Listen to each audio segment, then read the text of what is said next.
The next one is we have here tuple object. The use case of tuple object, we have here written multiple values from the function. We come to understand down the line what is the meaning of that use case, because we don't know as of now functions, we are not aware of it, right? We come to know that one later. But by seeing the syntax, tuple, if you want to define what kind of brackets we have to use, round brackets we have to use it. This is second data structure. We know already one data structure that is known as list, right? This is what? Second data structure. Second data structure. I already explained one data structure that is known as, what is that? List data structure will explain. Second one is tuple, we have it. If we want to define the tuple, we have to use round brackets, we have to use it. Defining tuple is very easy. Something like this, we can define it. Now we're able to see it is tuple. If I want to read the tuple, then I can say 0 means 10, we are able to get it. 0 to 2 means we are getting a 10 and 20. Is it, again, this knowledge is usable or not? Whatever we learned, the string object, reading pattern, same thing we utilized in the list, same thing we are utilizing in the tuple also. It is reusable. Then we are going for here, manipulate the tuple. If I want to change one of the item, is it allowing or not allowing? As it is not allowing, it is called as mutable or immutable? Immutable. So string is one immutable, next tuple is one immutable. Okay. Now cannot create tuple with one item. Let us try to do till here, then we'll move on to the next. Okay. So I want to create now one tuple, I want to create it. A is equal to, then we are writing here what type of brackets we have to use? Round brackets, we have to use it. So I am saying as 10, 20, 30. Then A is equal to, I am able to see 10, 20, 30. In A, I can use even different data types also, I can put it 10.34. Then I am saying as 1 plus 2j. Then I am saying as Python. Then I am saying as true. Okay, then I am saying as, let us say, what is this? One more list object also. If I want to introduce it, I'm able to introduce it. Now inside my A, I have how many types of objects are there? Integer object, float, complex, string, boolean, list also I have it. You can keep whatever you want, you can keep it. Even if you want to add one tuple inside the tuple, if you can go and you can do that one. Suppose 100, 200, you want to add it. You can go and you can add it.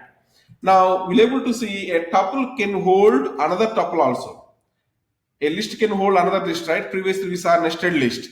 Similarly, here also we can have anything. We can have anything. Tell me now, if I want to print, let us say,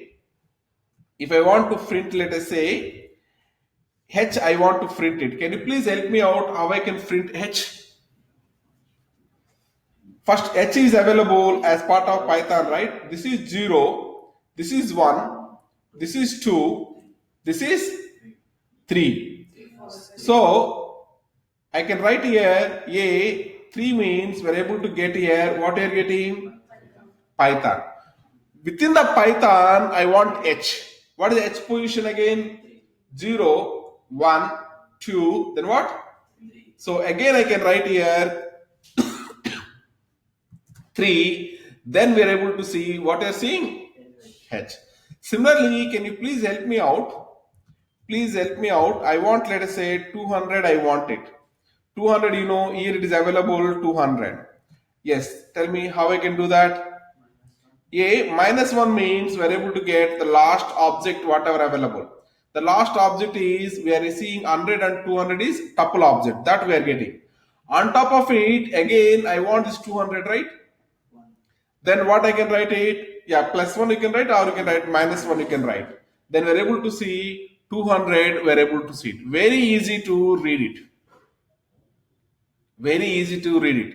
Everything is reusable. Whatever we learn the string, same thing we are reusing here. Nothing new learning. Okay, now if I ask here what is the type of A, it's showing as what type of object it is. It's a tuple object, whatever we are seeing it. Now, if I am trying to change here some value, for example, I have 10. I want to replace 10 item with 11. I want to replace 10 item with 11.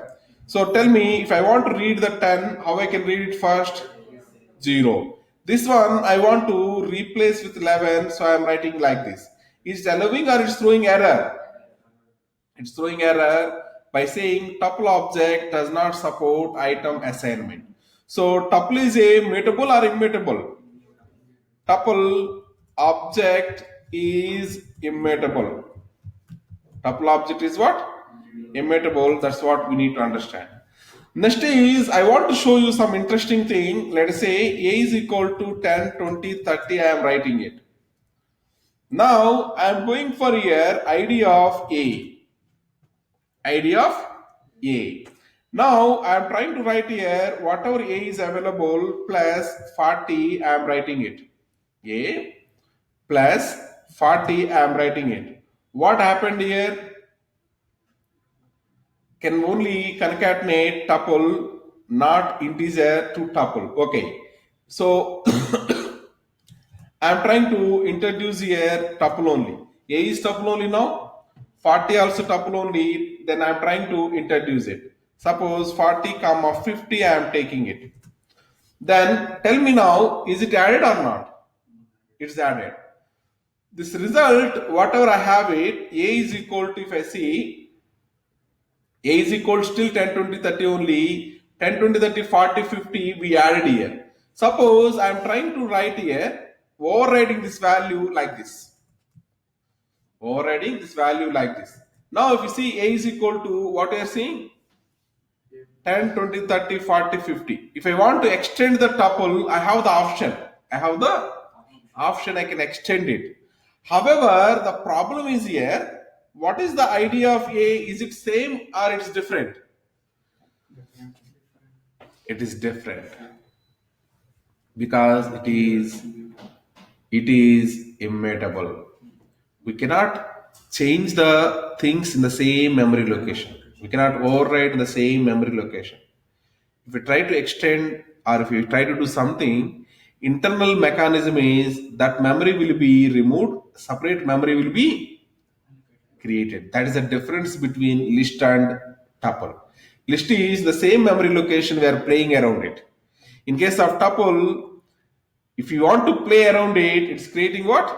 Separate memory location. Not only tuple, any immutable property, even if string also. Even in case of string also, if you want to override it, you can override it entire object. That means nothing but that memory location will be removed and separate memory location will be created. Any immutable property. Okay. I think we are good with this. We understand how to define the tuple, how to read the tuple, how to manipulate the tuple if you want really. We know now, right? Inside the tuple, whatever you want, you can keep it. Any type of things can go on, you can keep it. Tuple and list behavior is same. Only couple of things are changing. What is that? Mutable and immutable property is the one other thing which is major change. Apart from that one, tuple and list both are same. Okay, please practice this one.